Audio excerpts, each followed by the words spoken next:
안녕하십니까. 이것이 신앙 고백이다 시리즈 7권 중 세 번째 책 하이델베르크 교리 문답서 제 12주일의 첫 번째 시간인데요. 12주일의 주제가 기름 부음에 관한 거고, 오늘은 31문과 그리고 이어서 32문까지 제 12주일에 관한 내용을 살펴보게 됩니다. 여러분 가지고 있는 책이 있다면 278페이지로 여러분 가셔서 저와 함께 그 내용을 읽어보고 교리문답 내용이죠. 제가 어떻게 해설했는지 살펴보도록 하겠습니다. 278페이지로 가기 전에 12주일에 이르는 주제를 우리가 먼저 판서를 통해서 확인하고 복습한 후에 가도록 하겠습니다. 자, 우리가 일주일부터 우리가 한번 살펴볼까요? 일주일, 2주일, 3주일, 4주일, 5주일, 6주일 점점 쌓이네요. 네, 첫 번째가 참된 위로입니다. 두 번째가 인간의 비참함입니다. 세 번째가 불순종이고, 네 번째가 타락이고, 다섯 번째가 정의와 중보자이고요. 그 다음에 두 본성에 관한 겁니다. 그 다음에 7, 8, 9, 10, 11, 벌써 이렇게 갔네요. 7회는 우리의 믿음의 첫 번째 고백이고요. 그 다음에 사도신경 서론이 이제 나오고요. 그 다음에 아버지 하나님에 관한 내용이고요. 그리고 섭리고 지난번까지 강의했던 구속자이고, 오늘 우리가 배우는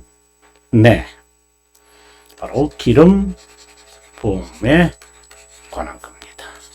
13주일에 우리가 다음에 공부를 하겠습니다만은 유일한 하나님이게 되겠고, 14주일은 수태, 그 다음에 15주일은 고난, 이렇게 내용들이 흘러가겠습니다. 자, 그러면 278페이지로 가도록 하죠. 278페이지로 저는 왔습니다. 자, 그러면 31문에서 한번 읽어보겠습니다. 그분은 왜 그리스도, 기름 부음 받은 자라고 불리나?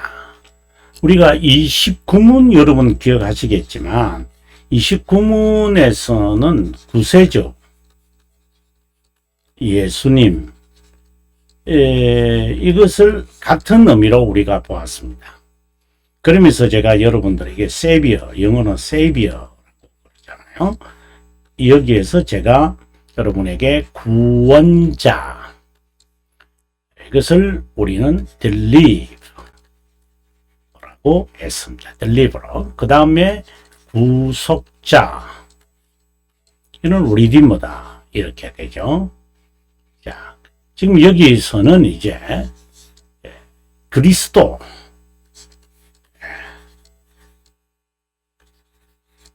그리스도에 관한 이야기를 지금 합니다. 그리스도라는 이름은 기름 부음이라,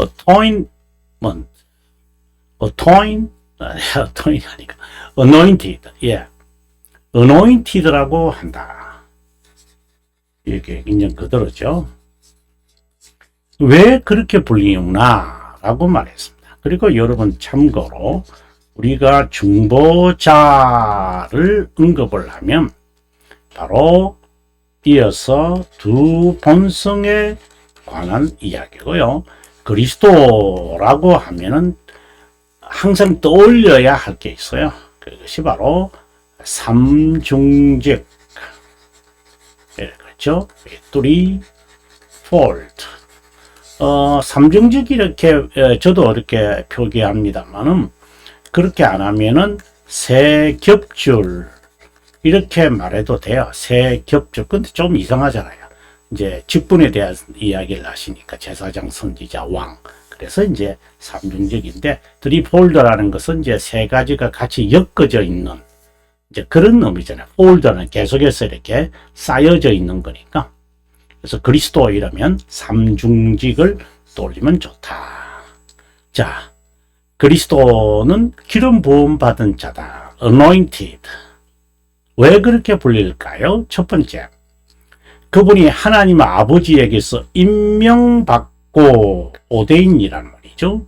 성령 하나님으로 기름 부음을 받아서 우리를 대신하여 대선지자가 되시고 또는 대교사가 되시는데, 그분은 우리의 구속에 관해 하나님의 비밀적 합의와 의지를 우리에게 완전하게 대선지자는 계시한 분이다.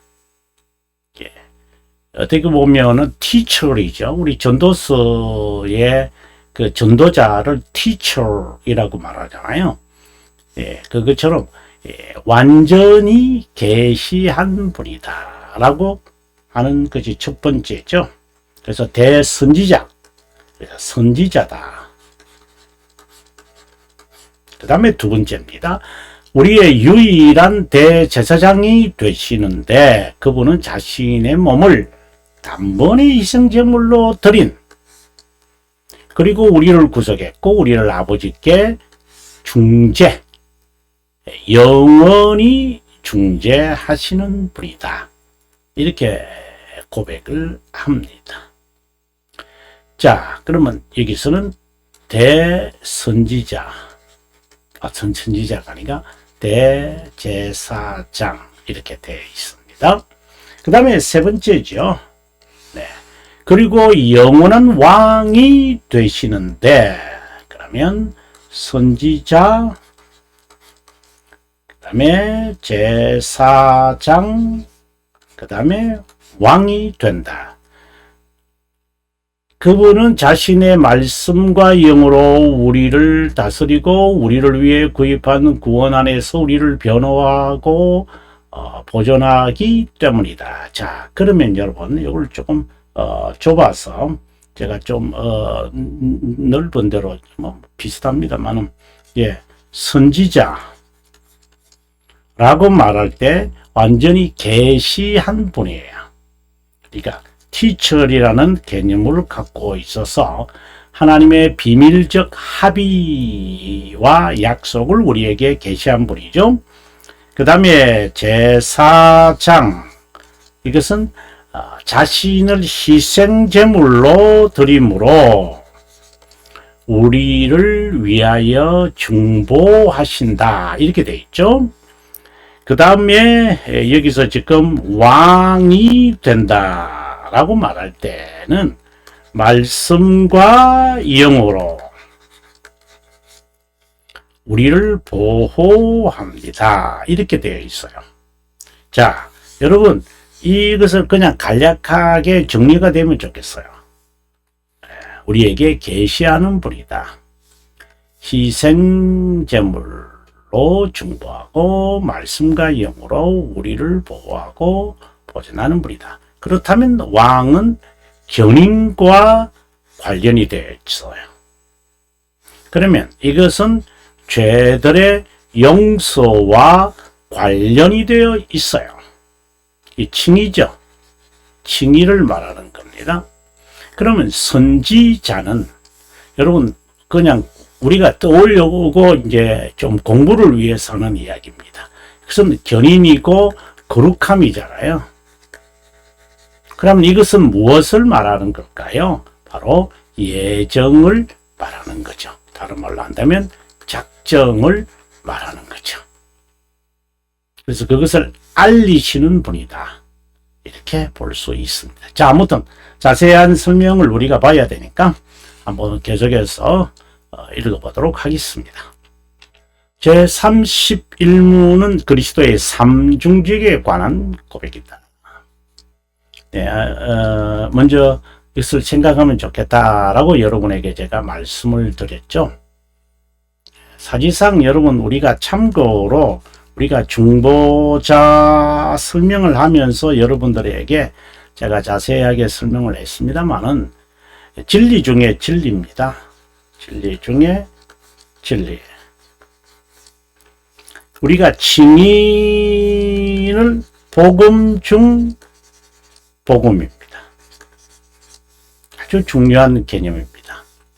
중보자가 진리 중 진리라고 하는 것은 신성과 인성을 지니신 분이기 때문에 그렇습니다.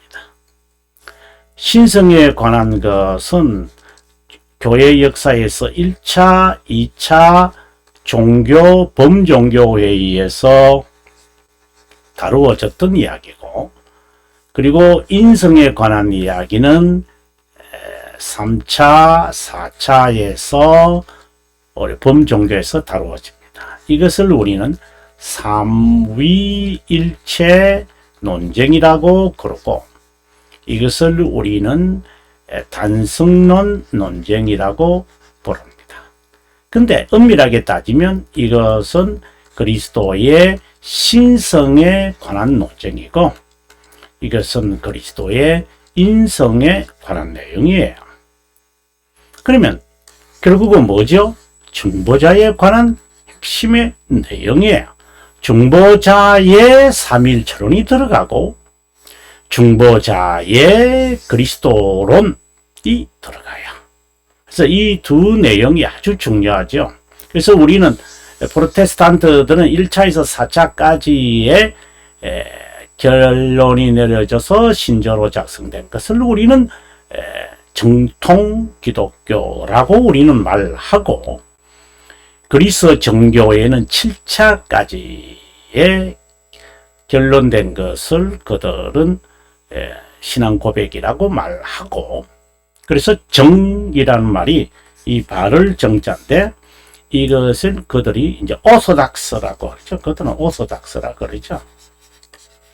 바로 이것을 그들은 말합니다. 자, 아무튼 제가 이 삼중지, 그리스도는 삼중지, 중보자는 두 본성, 요 이야기를 서로 항상 이렇게 같이 걸어가야 할 그림자다, 이게 보시면 좋을 것 같아요. 일반적으로 삼중직은 투비, 수동태의 문구를 통해 밝힌다.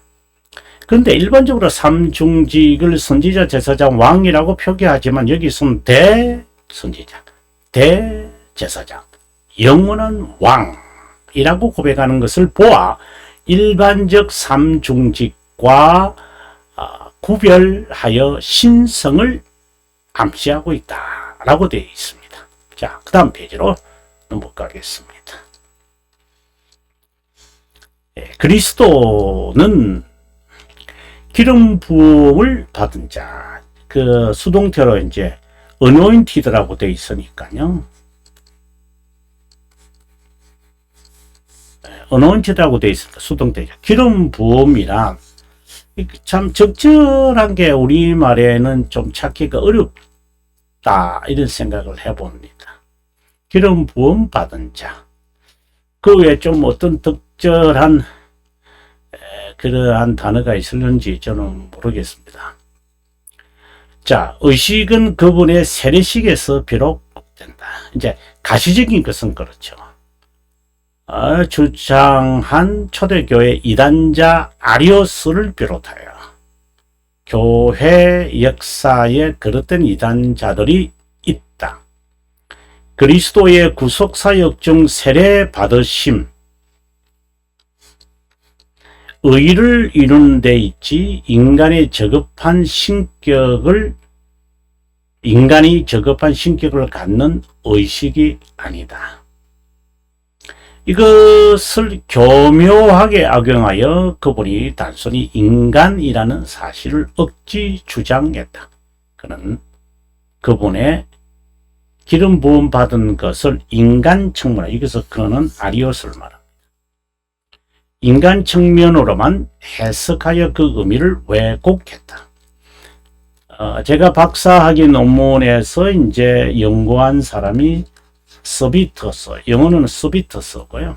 세르베투스라는 사람인데 이 사람도 이것을 그대로 주장합니다. 세례 받으심, 의식을 매우 중요합니다. 여러분, 이 의식을 중요하는 그것을 이단자들의 특징이라고 보시면 좋습니다. 이거 자세한 이야기는 이번 주제와 별 상관이 없어서 제가 하지는 않겠습니다. 기회가 되면 이단에 대한 설명, 아리오스에 관한 설명이 되면 제가 자세하게 한번 설명하겠습니다. 이스라엘 백성을 위한 사역자, 세 가지 직무를 행하는 자가 기름 부음 받은 것처럼 이스라엘의 역사에서 이렇게 나오잖아요. 예수님은 기름 부음을 받아 선택된 자를 위한 자.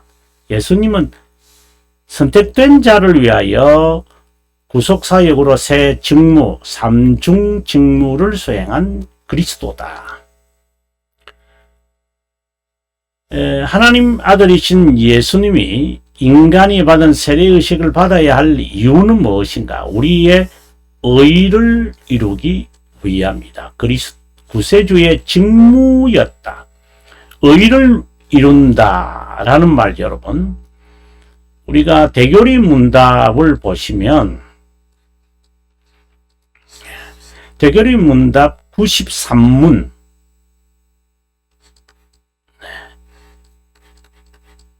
93문을 보시면 여러분, 이 10계명에 관한 내용입니다. 두 돌판을 이제 이야기하면서, 그 1계명에서 4계명, 5계명에서 10계명이 이제 두 돌판인데, 이것을 거룩, 이것을 의로 설명을 해요. 그러면 의를 이룬다는 것은 인간과 관련을 맺고 이것은 하나님과 관련을 맺어요. 그렇다면 이 두 가지를 보면 우리는 하나님의 임하고 되이잖아요. 그렇잖아요.